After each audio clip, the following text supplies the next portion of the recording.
Hey, I'm Mark Travelin, and this is Eternal Life Church. And in this video, I'm going to talk to you about the biblical way to get married. So stay tuned for that.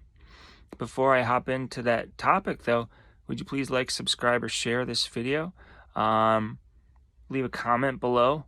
And if you want to hit, get notified when these videos come out, please hit that little bell symbol as well. So let's talk about the biblical way to get married. This is a favorite topic for me because I've always been interested in marriage. I'm very family oriented and I want the family to stick together. So the way people used to get married, they would get married at their home. They wouldn't get married in a church. Some people might argue that getting married in a church is kind of a way of degrading the church somewhat. But I believe that marriage is super important. It's probably, it's the most important covenant out there. Covenant is an agreement between two people and God. The other important covenant is the covenant of becoming a parent, a mother or father. And, anything else other than that is less. So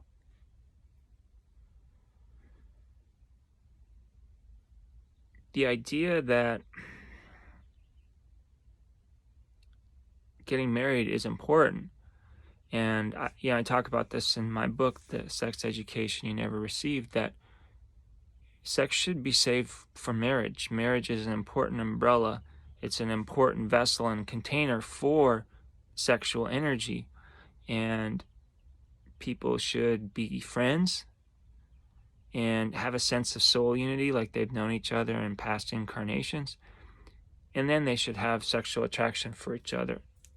Those are the underlying factors or the underlying contributors to having a good marriage. So today in America, and I think in a lot of the English-speaking world, when you want to get married, the first thing that you do is, you might talk to a minister, and a minister will say, okay, it sounds like the two of you may be a pretty good fit for each other, blah, blah, blah, whatever. I need you to go get a marriage license. That idea of getting a marriage license, that's an intruder. That is something that you don't need.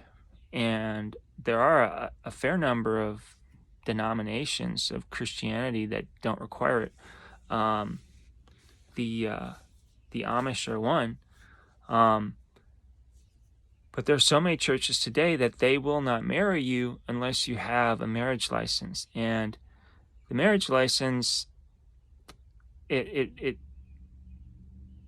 gets rid of God from that covenant, and it sticks the state, the corporate state, in the place of God. And it basically takes control of the product of the marriage, which is the kids. And this, gives Department of, Child Services the ability to go in and take kids.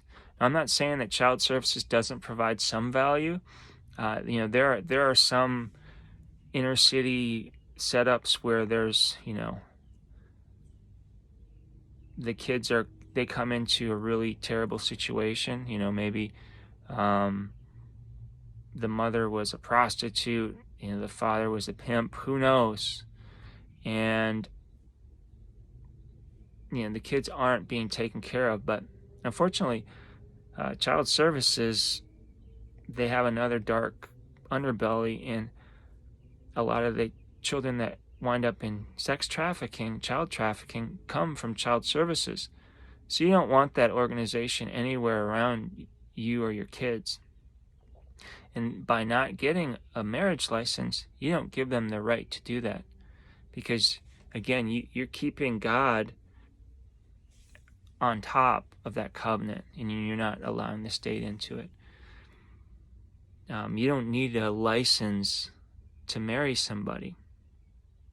Although a lot of ministers will say that you have to, because they are 501, they work for a 501c3 corporation, for a church, right? And I should add here that Eternal Life Church is not a 501c3 corporation. Never will it be. And, I don't know if we'll get to the point where people come to us for marriage, but we won't require a marriage license ever, because that's just not a good way. That's not a good way to do it. So you don't get a marriage license, number one. Number two, you don't necessarily have to get married in a church. That would make it easier for you to get married without a license. So you don't get married in a church. You get married at a house or a home somewhere. And, you can have some minister take care of the ceremony if you like, okay? And what you do, you get yourself, before the wedding day, you buy yourself a family Bible, and you put your name in it, and get started with that family Bible. And on the day of the wedding, fill out, like in the back of a family Bible, I don't have my family Bible here, but when you have it, like, it's a large Bible, like, it's bigger than 8.5 by 11. It's a big Bible, and at the back, it's got blanks to record things like a marriage. So you record the marriage, like, you fill it out. You have your attendees of the wedding fill it out, like sign their names as witnesses of your marriage, of your wedding, and then you take that page, you photocopy it. I would go and have that notarized, or you can maybe just do like a 1-page document, and have that page as like the exhibit A. And so you take those 2 pages down after, you get it notarized. I guess you may not necessarily need to have it notarized, because if you already have the witnesses' signatures, but you take that page down to your county courthouse, that 1-page or 2-page, and you basically say, hey, just wanted to have this recorded in the public records, and or in the miscellaneous records, I should say. Not in the land records, but just in the miscellaneous records. And you might run into a challenge with this at some of your county courthouses. Here in Massachusetts, the semi-communist Commonwealth that we're in right now, it might be hard for you to do that. So, but there is relief. There are other counties where you can have this stuff recorded. You could have it recorded in Lamar County, Georgia. Ravalli County, Montana is another one. And I believe I've heard that there's actually a Freedom County, California. There's a number of different counties across this great country of the United States of America, which will record stuff like this. So if you can't get it recorded in your main county, have it recorded somewhere else. And there you go. You've got yourself a nice little biblical marriage. I should add, as a preamble to all of this, again, your marriage should be about friendship and soul unity, and then physical attraction. And I really, truly believe that you should save sex until you get married, and because it creates a sense of investment in your friendship and your connection.